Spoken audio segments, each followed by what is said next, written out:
وہ میری ہو جائے گی نا، وہ مجھ سے پیار کرے گی نا،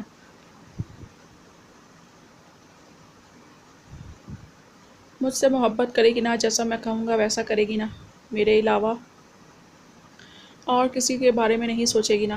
بولے نا دادا جان، آپ اپنے سالار کو اس کی خوشیاں دیں گے، مجھ سے بے شک سب کچھ دے لیں، یہ دولت شہرت نام سب کچھ، مگر اسے مجھے سونپ دیں پلیز دادا جان، پلیز آپ کو خدا کا واسطہ، بچپن سے خوشیوں کے لیے ترسا ہوں میں، مجھے بھی پیار چاہیے، توجہ چاہیے، کہ میری زندگی میں خوشیوں کا کوئی حق نہیں، کیا مجھے خوش رہنے کا حق نہیں؟ بولیے نا دادا جان، آپ دیں گے اسے، مجھے چاہے کچھ بھی ہو، نہیں تو میں خود کو مار دوں گا، ہاں مار دوں گا خود کو۔ عجیب سے جنونی انداز میں سالار کبھی اپنے سر کے بال پکڑتا تو کبھی دادا جان کے چہرے کو اپنے ہاتھوں میں تھامتا، پاگلوں کی طرح بات کر رہا تھا۔ دادا جان اسے اس حال میں دیکھ کر پھوٹ پھوٹ کے رو دیے، وہ انہیں اپنے حواسوں میں نہیں لگ رہا تھا، اس پہ عجیب جنونیت سوار تھی، جیسے وہ خود میں ہی نہ ہو، اس کی ایسی حالت انہوں نے اپنی زندگی میں نہیں دیکھی تھی۔ تبھی جب انہوں نے سالار کو اس کی ماں بے رحمی سے چھوڑ کر چلی گئی تھی، ان کے ہاتھ بری طرح کانپنے لگ گئے تھے۔ کون چاہیے تمہیں میرے بچے، میری جان، تم ایک بار کہہ کر دیکھو تو، تمہارا دادا ساری دنیا سے چھین کر لے آئے گا اسے، تمہارے لیے اگر کسی سے لڑنا پڑا تو لڑ لوں گا، پیر تک پڑنے پڑے تو پڑ جاؤں گا، تم بس اس کا نام لو، ہاں میرا بچہ، بتاؤ کون ہے وہ جو نہ جانے کب سے میرے سالار کی جان بن گئی اور دادا جان کو پتہ ہی نہ چلا، بتاؤ میرا بچہ۔ دادا جان کی بات سن کر سالار کے چہرے پر سکون اور چمک ابھری، جیسے ایک ضدی بچہ جب ضد کر کے اپنے بڑوں سے کسی چیز کی فرمائش کرتا ہے اور جب وہ فرمائش پوری ہو جائے تو کیسے خوش ہو جاتا ہے، چہک اٹھتا ہے، جیسے ساری دنیا ہی اس کی جھولی میں ڈال دی گئی ہو۔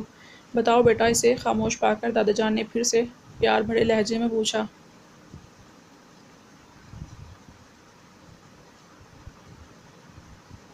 سالار نے ایک جذب کے عالم میں آنکھیں موند کر ہونٹوں پر مسکراہٹ لا کر ہولے سے اپنی جان دل اور اپنی دل و روح کی مکین کا نام اس قدر پیار اور آرام سے لیا کہ اس کے بولنے سے ہی کہیں ٹوٹ نہ جائے۔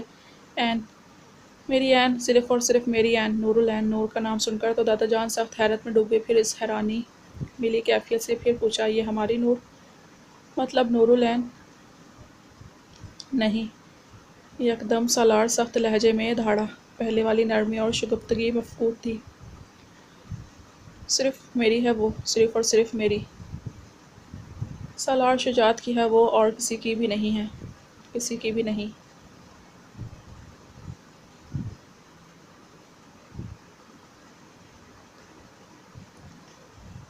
ہے نا دادا جان؟ ہاں ہاں، وہ میرا بچہ، وہ صرف تمہاری ہے، صرف تمہاری، صرف اور صرف میرے سالار کی عین، صرف اور صرف سالار شجاعت کی۔ تم بے فکر ہو جاؤ، میں کل ہی تمہیں تمہاری عین سونپ دوں گا، تمہیں سونپ دوں گا۔ سالار کا ماتھا چومتے ہوئے انہوں نے اسے یقین دلایا۔ ان کی بات پر سالار پرسکون ہوتا اٹھا اور اپنے پوشن کی طرف چل دیا۔ اس کے کانوں میں دادا جان کی بات بازگشت کر رہی تھی، تمہاری عین سونپ دوں گا۔ آج کا دن بہت خوشگوار ماحول لے کر بیدار ہوا، ہر کوئی تیاریوں میں مگن تھا۔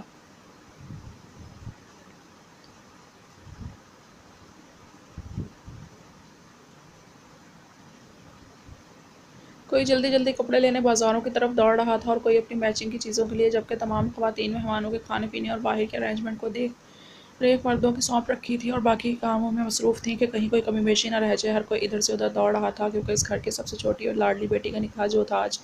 دادا جان نے آج صبح صبح ہی ناشتے پر یہ خبر سنائی تھی کہ آج نور کا نکاح ہوگا، تو جو تیاریاں کرنی ہیں وہ کر لے، اور نور کا سارا سامان اس کے کمرے میں پہنچ جائے گا، تو اس کے لیے پریشان ہونے کی کوئی ضرورت نہیں ہے۔ یہ کہتے ہی دادا جان بنا کسی کی طرف دیکھے اٹھے اور اپنے کمرے کی طرف چلے گئے۔ باقی سب تو بے حد حیران تھے کہ ابھی تو بات پکی ہوئی تھی اور ابھی آج نکاح، مگر پھر کسی نے بھی خوشی میں زیادہ نہیں کریدا اور تیاریوں میں جٹ گیا۔ پھر تو سمجھو بھگدڑ ہی مچ گئی خواب جہاں میں۔ حیران تو نور بھی تھی، سالار نے جب سنا تو اس کی خوشی کا کوئی ٹھکانہ ہی نہ تھا۔